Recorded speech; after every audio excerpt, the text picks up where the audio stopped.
നമസ്കാരം. ഇന്ന് ലോകമെമ്പാടുമുള്ള ജനങ്ങളിൽ ഏറ്റവും അധികം ആളുകൾ അനുഭവിക്കുന്ന ഏറ്റവും വലിയ ഗുരുതരമായ ഒരു അവസ്ഥയായിരിക്കും ഉറക്കക്കുറവ് അഥവാ ഇൻസോംനിയ എന്ന് പറയുന്നത്.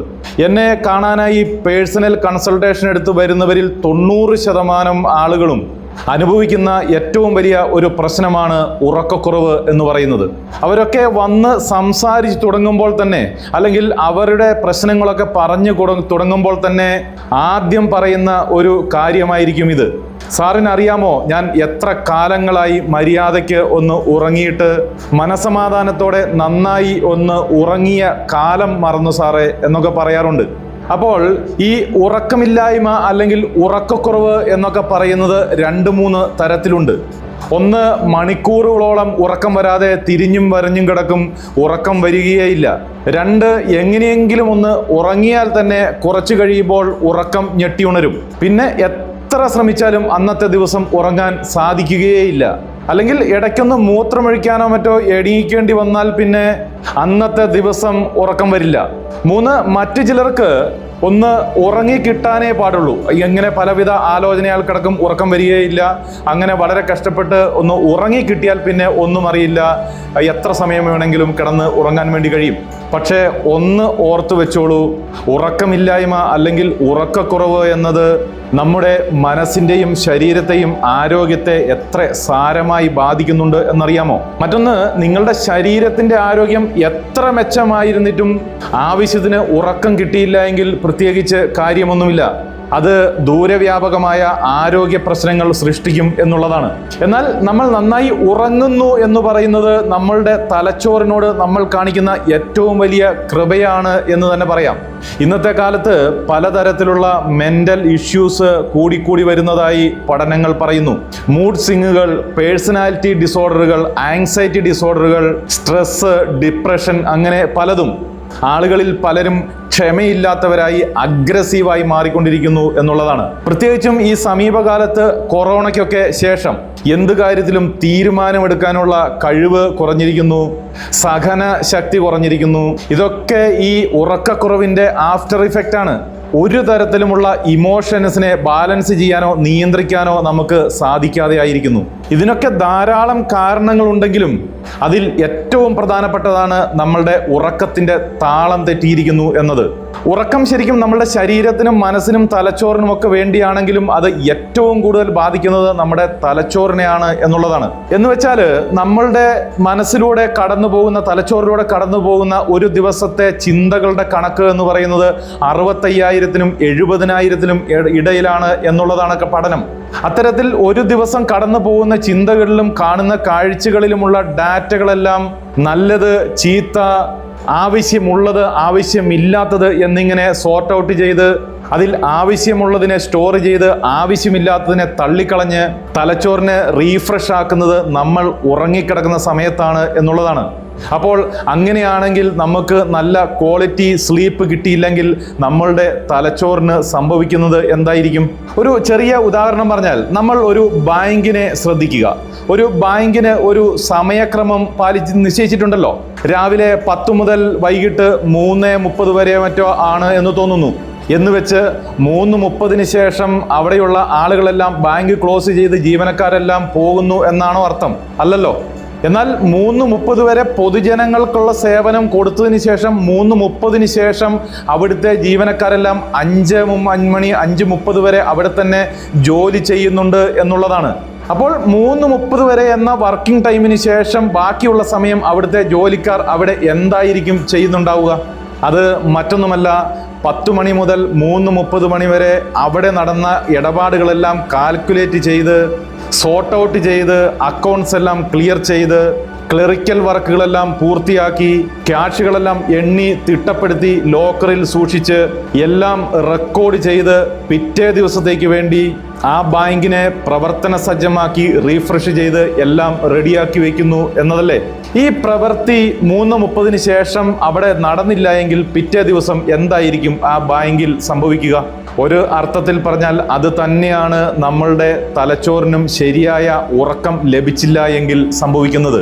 3:30 ശേഷം പൊതുജനങ്ങളുടെ ഇടപാടുകളെല്ലാം നിർത്തിവെച്ച് അവരുടെ ഇന്റേൺ വർക്കുകളെല്ലാം ചെയ്യുന്നത് പോലെയുള്ള ജോലിയാണ് നമ്മൾ ഉറങ്ങിക്കഴിയുമ്പോൾ നമ്മളുടെ തലച്ചോർ ചെയ്യുന്നത് എന്നാണ് അതിനർത്ഥം. എന്നാൽ മുൻപ് കാലത്ത് മനുഷ്യന് ഇത്രയും അധികം പ്രശ്നങ്ങളൊന്നും ഉണ്ടായിരുന്നില്ല. കാരണം ഇത്രയും അധികം ഇൻഫർമേഷൻസ് ഒരു ദിവസം അവൻ്റെ ഉള്ളിലേക്ക് കയറിയിരുന്നില്ല എന്നതാണ്. പണ്ട് മനുഷ്യൻ കാടുകളിലൊക്കെ ജീവിച്ചിരുന്ന കാലഘട്ടത്തിൽ ഒരു ആയുസിനിടയ്ക്ക് അവരുടെ ജീവിതകാലത്തിൽ അവർ ആകപ്പാടെ കണ്ടിരുന്നത് 10, 100, 50 ആളുകളെ മാത്രമായിരുന്നു എന്നുള്ളതാണ്. അതുകൊണ്ട് തന്നെ അവർക്ക് അത്രയും ആളുകളുടെ കാര്യങ്ങൾ മാത്രം അറിഞ്ഞാൽ മതിയായിരുന്നു. പിന്നെ അവർക്കൊക്കെ ഉണ്ടായിരുന്ന ഒരേ ഒരു തൊഴിൽ ഇര തേടുക എന്നത് മാത്രമായിരുന്നു. എന്തെങ്കിലും കായ്കനികളൊക്കെ കഴിച്ച് ഭക്ഷിച്ച് അല്ലെങ്കിൽ മൃഗങ്ങളെയൊക്കെ ഭക്ഷിച്ച് ജീവിതം കഴിച്ചുകൂട്ടുക എന്ന ചെറിയ കാര്യങ്ങൾ മാത്രമേ അവർക്കുണ്ടായിരുന്നുള്ളൂ. എന്ന് വെച്ചാൽ അവരുടെ ജീവിതത്തിൽ വളരെ കുറച്ച് കാര്യങ്ങൾ മാത്രമേ ഉണ്ടായിരുന്നുള്ളൂ എന്നർത്ഥം. അതുകൊണ്ട് തന്നെ അവരുടെ ഉറക്കത്തിന് ശേഷം അവരുടെ തലച്ചോറിൽ സ്റ്റോർ ചെയ്യേണ്ട വിഷയങ്ങൾ വളരെ കുറച്ചേ ഉണ്ടായിരുന്നുള്ളൂ. ഇനിയിപ്പോൾ അത്രയൊന്നും അധികം പിന്നിലേക്ക് പോകേണ്ട കാര്യമില്ലല്ലോ. ഒരു 50, 100 വർഷങ്ങൾക്ക് പിന്നിലേക്ക് പോയാൽ പോലും ഈ TV, radio, mobile phone, internet, social media ഇതൊന്നും ഇല്ലാതിരുന്ന കാലത്ത് തന്നെ മനുഷ്യർക്ക് അവരുടെ ജീവിതത്തിൽ ഒരുപാട് കാര്യങ്ങളൊന്നും ഉണ്ടായിരുന്നില്ല. അവരെ സംബന്ധിച്ച് കുറച്ച് കൃഷി ചെയ്യുക, ഭക്ഷണം കഴിക്കുക, ബാക്കിയുള്ള സമയം പരസ്പരം സംസാരിച്ചിരിക്കുക, ഇത്രയൊക്കെ കാര്യങ്ങളെ അവരുടെ ജീവിതത്തിൽ ഉണ്ടായിരുന്നുള്ളൂ. പക്ഷേ ഇന്ന് മനുഷ്യർ ഒരുപാട് ഉപകരണങ്ങളുടെ ഇടയിൽ ഈ ലോകം മുഴുവൻ ഉള്ളംകൈയിലേക്ക് കൊണ്ടുവന്ന് ജീവിക്കുന്ന ഒരു അവസ്ഥയിലായിരിക്കുന്നു. അതുകൊണ്ട് തന്നെ ഇൻഫർമേഷൻസും കാര്യങ്ങളും നമ്മളിലേക്ക് കൂടുതലായി എത്തിച്ചേർന്ന് തുടങ്ങി. നമ്മളുടെ ഉള്ളിലേക്ക് സ്റ്റോർ ആയിക്കൊണ്ടിരിക്കുന്ന കാര്യങ്ങൾ ഒരുപാട് അധികമാണ്. അതുകൊണ്ട് തന്നെ നമ്മളുടെ ബ്രെയിനിനെ വളരെയധികം കോംപ്ലിക്കേറ്റഡ് ആയി നമ്മൾ മാറ്റിക്കൊണ്ടിരിക്കുന്നു. അപ്പോൾ ഞാൻ പറഞ്ഞു വന്നത്, പകൽ സമയത്ത് ഇത്രയധികം ഇൻഫർമേഷൻസ് നമ്മളുടെ ബ്രെയിനിലേക്ക് നമ്മൾ കയറ്റിക്കൊണ്ടിരിക്കുകയാണ്. അപ്പോൾ അതിനെയൊക്കെ റീഫ്രഷ് ചെയ്യാൻ മതിയായ ക്വാളിറ്റിയുള്ള ഉറക്കം ലഭിച്ചില്ലെങ്കിൽ വളരെ അപകടകമാണ് എന്നാണ്. അപ്പോൾ എങ്ങനെയാണ് നമ്മളുടെ ഉറക്കത്തെ നമ്മൾ കേടുവരുത്തുന്നതെന്നും എങ്ങനെയൊക്കെയാണ് നമ്മളുടെ ഉറക്കത്തെ നമ്മൾ നന്നാക്കിയെടുക്കേണ്ടതെന്നും നമ്മുടെ ബ്രെയിനിനെ നന്നാക്കിയെടുക്കുന്നതിന് വേണ്ടി നമ്മളുടെ ഉറക്കത്തെ എങ്ങനെയൊക്കെയാണ് ശരിയാക്കിയെടുക്കേണ്ടത് എന്ന് ഞാൻ പറഞ്ഞു തരാം. അതിനു മുമ്പ് നമ്മളുടെ ഉറക്കത്തെ നശിപ്പിക്കുന്ന വളരെ പ്രധാനപ്പെട്ട ചില കാര്യങ്ങളെ ഞാൻ ഓർമ്മിപ്പിച്ചു തരാം. എന്ന് വെച്ചാൽ ലോകത്ത് സൂര്യനെ അല്ലെങ്കിൽ പകലിനെ ആശ്രയിച്ച് കഴിയുന്ന എല്ലാ ജീവികളും സൂര്യൻ അസ്തമിച്ചു കഴിഞ്ഞാൽ പിന്നെ ഉണർന്നിരിക്കാറില്ല എന്നുള്ളതാണ്. അവർ പോയി പതുക്കെ ഉറങ്ങും. അവരവരുടെ കൂടുകളിലോ മരക്കൊമ്പുകളിലോ ഒക്കെ ഇരുന്നുറങ്ങുന്ന പക്ഷികളെ നിങ്ങൾ ശ്രദ്ധിച്ചിട്ടില്ലേ? 7 മണിയൊക്കെ ആകുമ്പോഴത്തേക്കും അവർ ഉറക്കത്തിലേക്ക് പോയിട്ടുണ്ടാവും. പ്രഭാതത്തിൽ സൂര്യൻ ഉദിക്കുന്നതിന് മുൻപ് 5 മണിക്ക് 5:30 മുമ്പൊക്കെ ഉണർന്നിട്ടുമുണ്ടാവും. ഇതാണ് ശരിക്കും പ്രകൃതിക്കിണങ്ങിയ ശരിയായ ദിനചര്യ. പക്ഷെ മനുഷ്യനെ സംബന്ധിച്ചിടത്തോളം ഈ സാങ്കേതിക വിദ്യകളും കരണ്ടുകളും ലൈറ്റുകളും ഒക്കെ കണ്ടുപിടിച്ചതിന് ശേഷം കൂടുതൽ സമയം രാത്രി ഉണർന്നിരിക്കുക എന്നുള്ള ഒരു കൾച്ചറിലേക്ക് വന്നു എന്നുള്ളതാണ്. അതിൽ പലരുടെയും ജീവിതം ആരംഭിക്കുന്നത് തന്നെ രാത്രിയിലാണ്. പകലൊക്കെ ജോലിയിലായിരിക്കുമല്ലോ. എന്ന് വെച്ചാൽ ലൈഫ് എൻജോയ് ചെയ്യുന്നത് രാത്രിയിലായി മാറിയിരിക്കുന്നു എന്നാണ്. അപ്പോൾ എന്താണ് സംഭവിക്കുന്നത്? നമ്മളുടെ ഉറക്കം താളം തെറ്റി എന്നുള്ളതാണ്. തോന്നുന്ന സമയത്ത് രാത്രി 1 മണിക്കും 2 മണിക്കും 3 മണിക്കും ഒക്കെ തോന്നും പോലെ പോയി കിടക്കും. എന്നിട്ട് നേരം വെളുത്ത് രാവിലെ 10 മണി 11 മണി വരെയൊക്കെ കിടന്നുറങ്ങുമായിരിക്കും. പക്ഷേ ആ ഉറക്കം കൊണ്ട് വേണ്ട വിധത്തിലുള്ള ഗുണം കിട്ടുന്നില്ല എന്നുള്ളതാണ് പഠനങ്ങൾ പറയുന്നത്. കാരണം പ്രകൃതി നിശ്ചയിച്ച ഉറക്കത്തിനായുള്ള ഒരു സമയമുണ്ട് എന്നുള്ളതാണ്. അതായത് നമ്മളുടെ ഉറക്കം കൊണ്ട് ബ്രെയിനിന് ഗുണം ലഭിക്കുന്ന ഒരു സമയം. അത് നമ്മൾ ജീവിക്കുന്ന സ്ഥലത്തുള്ള പ്രകൃതിയുമായി കണക്റ്റഡ് ആണ്. ആ സമയം ശരിക്കും രാത്രി 10 മണി മുതൽ 2 മണി വരെയാണ് എന്നുള്ളതാണ്. ആ സമയത്താണ് ശരിക്കും നമ്മൾ ഉറങ്ങേണ്ടത്. കാരണം ഈ സമയത്ത് നമ്മൾ ഉറങ്ങുമ്പോൾ നമ്മളുടെ ബ്രെയിനിന് സംഭവിക്കുന്ന ചേഞ്ച് വേറെ ഏത് സമയത്ത് ഉറങ്ങിയാലും നമുക്ക് ലഭിക്കുന്നില്ല എന്നുള്ളതാണ്. അതിന് പകരം 10 മണിക്കൂർ ഉറങ്ങിയാലും ഗുണം ലഭിക്കണമെന്നില്ല, ഫ്രഷ് ആവണമെന്നില്ല. ഇന്നത്തെ കാലത്ത് ഷിഫ്റ്റ് ജോലിയൊക്കെ ചെയ്യുന്ന ആളുകൾക്ക് ഇത് പ്രാവർത്തികമാകണമെന്നോ പ്രായോഗികമാകണമെന്നോ ഇല്ല കേട്ടോ. പക്ഷേ അത്തരക്കാരോട് ചോദിച്ചാൽ അറിയാം അവർ ഷിഫ്റ്റൊക്കെ കഴിഞ്ഞ് ഉറങ്ങി എണീരിക്കുമ്പോൾ ഫ്രഷ് ആവാറുണ്ടോ ഇല്ലയോ എന്നത്. ഇല്ല എന്നായിരിക്കും തീർച്ചയായും മറുപടി. പക്ഷേ കുറച്ച് കഴിയുമ്പോൾ അവർ അതുമായി പൊരുത്തപ്പെടുന്നു എന്നുള്ളതാണ്. അതുപോലെ നമ്മളുടെ ഉറക്കത്തെ തകർക്കുന്ന മറ്റൊരു പ്രധാന കാരണം, നമ്മൾ ഉറങ്ങാൻ കിടക്കുന്നതിന് തൊട്ട് മുൻപ് വരെ മൊബൈലിൽ കളിച്ചുകൊണ്ടിരിക്കുന്ന അല്ലെങ്കിൽ സ്ക്രോൾ ചെയ്തുകൊണ്ടിരിക്കുന്ന ശീലം, അല്ലെങ്കിൽ എന്തെങ്കിലുമൊക്കെ കണ്ടുകൊണ്ടിരിക്കുന്ന ശീലം നമുക്ക് ഉള്ളതുകൊണ്ടാണ്. അത് നമ്മൾ പോലും അറിയാതെ നമ്മളുടെ ഉറക്കത്തെ സാരമായി ബാധിക്കുന്നുണ്ട്. അത് എങ്ങനെയാണെന്നറിയാമോ? നമ്മളുടെ ഇലക്ട്രോണിക്സ് ഗാഡ്ജറ്റുകളിൽ നിന്നൊക്കെ വന്നുകൊണ്ടിരിക്കുന്ന ആ ബ്ലൂ ലൈറ്റ് ഉണ്ടല്ലോ, അത് നമ്മളുടെ തലച്ചോറിലേക്ക് ഉണർന്നിരിക്കുവാനുള്ള ഇൻഫർമേഷനാണ് കൊടുക്കുന്നത്. അതിൽ ചില ഹോർമോണൽ ആക്ടിവിറ്റീസ് നടക്കുന്നുണ്ട്. ചില ഹോർമോണുകൾ നമ്മളുടെ ശരീരത്തെ എനർജറ്റിക്കായും ഉന്മേഷത്തോടെയും നിലനിർത്തുന്ന ഹോർമോണുകളാണ്. ചില ഹോർമോണുകൾ നമ്മളെ ഉറങ്ങാൻ സഹായിക്കുന്നവയുമായിരിക്കും. ഇത്തരത്തിൽ ഫോൺ നോക്കുമ്പോഴുള്ള നീല കളറിലുള്ള വെളിച്ചം നമ്മുടെ ഉണർന്നിരിക്കാനുള്ള ഹോർമോൺസിനെ ആക്റ്റീവ് ആക്കുകയും നമ്മളെ ഉറക്കത്തിൽ നിന്ന് അകറ്റി നിർത്തുകയും ചെയ്യും. കാരണം കണ്ണിലെ റെറ്റിനയിൽ നിന്നാണ് ഈ ഹോർമോൺസ് വർക്ക് ചെയ്യിക്കാനുള്ള ഇൻഫർമേഷൻസ് പാസ്സാവുന്നത്. എന്ന് വെച്ചാൽ ഇങ്ങനെ ഫോൺ നോക്കിക്കൊണ്ടിരിക്കുമ്പോൾ ഫോണിൽ നിന്നുള്ള ആ നീല വെളിച്ചം നമ്മളുടെ കണ്ണിൽ പതിക്കുമ്പോൾ ഇപ്പോഴൊന്നും ഞാൻ ഉറങ്ങാൻ പോകുന്നില്ല എന്ന ഇൻഫർമേഷനാണ് ഈ തലച്ചോറിലേക്ക് പാസ്സായിക്കൊണ്ടിരിക്കുന്നത്. അപ്പോൾ ഏറ്റവും ശ്രദ്ധിക്കേണ്ട ഒരു കാര്യം എന്താണെന്ന് വെച്ചാൽ, ഉറങ്ങാൻ പോകുന്നതിന് 1.5-2 മണിക്കൂർ മുമ്പെങ്കിലും മൊബൈൽ, ലാപ്പ് പോലെയുള്ള എല്ലാ ഉപകരണങ്ങളും മാറ്റിവെക്കുക എന്നുള്ളതാണ്. ഇനി അഥവാ എന്തെങ്കിലും വളരെ അത്യാവശ്യത്തിനൊക്കെ ഉപയോഗിക്കേണ്ടി വന്നാൽ അതിൽ നൈറ്റ് മോഡ് ഓണാക്കി വെച്ച് ഉപയോഗിക്കുക. വളരെ അത്യാവശ്യമാണെങ്കിൽ മാത്രം കേട്ടോ, അല്ലെങ്കിൽ പരമാവധി ഒഴിവാക്കുന്നതാണ് നല്ലത്. ഇങ്ങനെ നൈറ്റ് മോഡ് സെറ്റ് ചെയ്യുമ്പോൾ നിങ്ങളുടെ ഫോണിൽ നിന്ന് വരുന്നത് ഒരുതരം മഞ്ഞ വെളിച്ചമായിരിക്കും.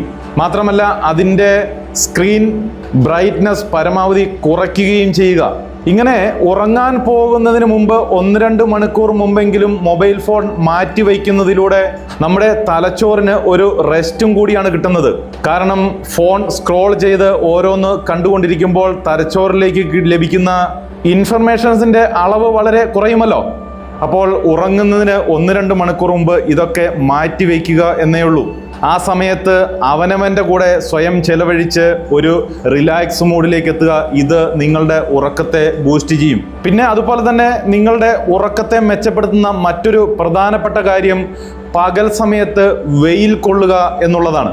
ഇത് ഇന്നത്തെ കാലത്തിൽ എത്രത്തോളം പ്രായോഗികമാകും എന്ന് എനിക്കറിയില്ല കേട്ടോ. പക്ഷേ നിങ്ങളുടെ ഉറക്കത്തെ ബൂസ്റ്റ് ചെയ്യാനുള്ള ഏറ്റവും നല്ല മാർഗമാണ് പകൽ സമയത്ത് ഒരു 1/2 മണിക്കൂറെങ്കിലും നല്ല വെയിൽ കൊള്ളുക. അല്ലെങ്കിൽ വൈകിട്ട് സമയത്തോ അത് രാവിലെ സമയത്തോ ആണെങ്കിൽ പോലും ഒരു 1 മണിക്കൂർ 1.5 മണിക്കൂറോളം വെയിൽ കൊള്ളുക എന്നത്. ഇത് നിങ്ങളുടെ ഉറക്കത്തെ മെച്ചപ്പെടുത്തുന്നതിനുള്ള ഹോർമോൺസിനെ ബൂസ്റ്റ് ചെയ്യും എന്നുള്ളതാണ്. അതുപോലെ തന്നെ ഏറ്റവും പ്രധാനപ്പെട്ട ഒരു കാര്യം, നമ്മൾ ഉറങ്ങുന്ന ബെഡ്റൂം നന്നായി സൂക്ഷിക്കുക, സജ്ജീകരിക്കുക എന്നുള്ളതാണ്. അത്യാവശ്യത്തിന് വായു സഞ്ചാരം ഉറപ്പാക്കണം. നമ്മൾ ഉറങ്ങാൻ കിടക്കുന്ന മുറിയിൽ പൂർണ്ണമായും ഇരുട്ടായിരിക്കണം എന്നുള്ളതാണ്. കാരണം ഇങ്ങനെ പൂർണ്ണ ഇരുട്ടായിരിക്കുമ്പോൾ അത് നമ്മളുടെ ഉറക്കത്തെ സഹായിക്കുന്ന മെലാട്ടോണിൻ എന്ന് പറയുന്ന ഹോർമോൺസ് നമ്മളുടെ തലച്ചോറിൽ പ്രൊഡ്യൂസ് ആവാൻ സഹായിക്കുന്നു. ഈ ഹോർമോൺ നമ്മുടെ തലച്ചോറിലേക്ക് എനിക്ക് ഉറങ്ങാൻ സമയമായി അല്ലെങ്കിൽ എനിക്ക് വിശ്രമിക്കാൻ സമയമായി എന്ന സിഗ്നൽ കൊടുക്കുന്നു. ഇത് നിങ്ങളെ വേഗത്തിൽ ആഴത്തിലുള്ള ഉറക്കത്തിലേക്ക് നയിക്കാൻ സഹായിക്കുന്നു. എല്ലാം അടുക്കിപ്പെറുക്കി വെച്ച് നല്ല സുഗന്ധമുള്ള രീതിയിൽ നമ്മളുടെ ബെഡ്റൂമിനെ നമ്മൾ സജ്ജീകരിക്കണം. അപ്പോൾ നമ്മളുടെ മനസ്സിൽ ഒരു ശാന്തിയും സമാധാനവും ഒക്കെ വരികയും ഒരു റിലാക്സേഷൻ മൂഡ് ഉണ്ടാവുകയും അത് ഉറക്കത്തെ സഹായിക്കുകയും ചെയ്യും. ഇതിനേക്കാളൊക്കെ വളരെ അത്യാവശ്യമുള്ള ഏറ്റവും പ്രധാനപ്പെട്ട ഒരു കാര്യം കൂടി പറഞ്ഞു തരാം. അത് മറ്റൊന്നുമല്ല, രാത്രി ഉറങ്ങുന്നതിന് മുമ്പ് നമ്മളൊന്ന് സ്വസ്ഥമായി ഇരിക്കുകയും നമ്മളുടെ ഉറക്കത്തെ നശിപ്പിക്കാൻ സാധ്യതയുള്ള എന്തെങ്കിലും തരത്തിലുള്ള ചിന്തകളോ ഇമോഷൻസോ നമുക്ക് വരാൻ സാധ്യതയുണ്ടെങ്കിൽ ഉറങ്ങാൻ പോകുന്നതിന് തൊട്ട് മുൻപ് നിങ്ങളുടെ ബെഡിൽ തന്നെ ഇരുന്ന് ഒരു ബുക്കും പെന്നും എടുത്ത് നിങ്ങളുടെ ഉറക്കം കെടുത്താൻ സാധ്യതയുണ്ട് എന്ന് അപ്പോൾ തോന്നുന്ന ചിന്തകൾ ഓരോന്നായി ആ ബുക്കിലേക്ക് എഴുതുക. അങ്ങനെ എഴുതിയതിന് ശേഷം അതിനെ ഒരാവർത്തി വായിക്കുക. എന്നിട്ട് നമ്മളുടെ മനസ്സിനോട് പറയുക, ഇതൊന്നും ഞാൻ ഉപേക്ഷിച്ചിട്ടില്ല, ഇതൊക്കെ എനിക്ക് ആവശ്യമുള്ള കാര്യങ്ങൾ തന്നെയാണ്. പക്ഷേ ഇപ്പോൾ ഞാൻ ഇതിനെക്കുറിച്ചൊന്നും ചിന്തിക്കുന്നില്ല. ഞാൻ ഇവിടെ എഴുതി വെച്ചിട്ടുണ്ട്, ഇത് ഞാൻ നാളത്തേക്ക് മാറ്റി വെച്ചിരിക്കുന്നു. ഇതൊക്കെ ഞാൻ നാളെ തീർച്ചയായും ചിന്തിക്കാൻ എടുക്കും എന്ന്. ഇങ്ങനെ ചെയ്യുന്നതിലൂടെ എന്താണ് സംഭവിക്കുന്നത് എന്നറിയാമോ? നാം നമ്മുടെ മനസ്സിന് ഒരു ഗ്യാരണ്ടി കൊടുക്കുകയാണ്. കാരണം നമ്മളുടെ മനസ്സിന് ഒരു കാര്യം തീരുമാനമായിട്ടില്ല എങ്കിൽ ആ കാര്യം തന്നെ വീണ്ടും വീണ്ടും നമ്മൾ ചിന്തിച്ചുകൊണ്ടേയിരിക്കും. അപ്പോൾ അതിനെ ഒരു ബുക്കിലേക്ക് എഴുതിയിട്ട് ഞാൻ ഇതിനെക്കുറിച്ച് ചിന്തിച്ചോളാം, ഒരു തീരുമാനം എടുത്തോളാം എന്നിങ്ങനെ നമ്മളുടെ മനസ്സിനോട് ശക്തമായി പറയുകയാണെങ്കിൽ മനസ്സ് അത് അനുസരിക്കും എന്നുള്ളതാണ്.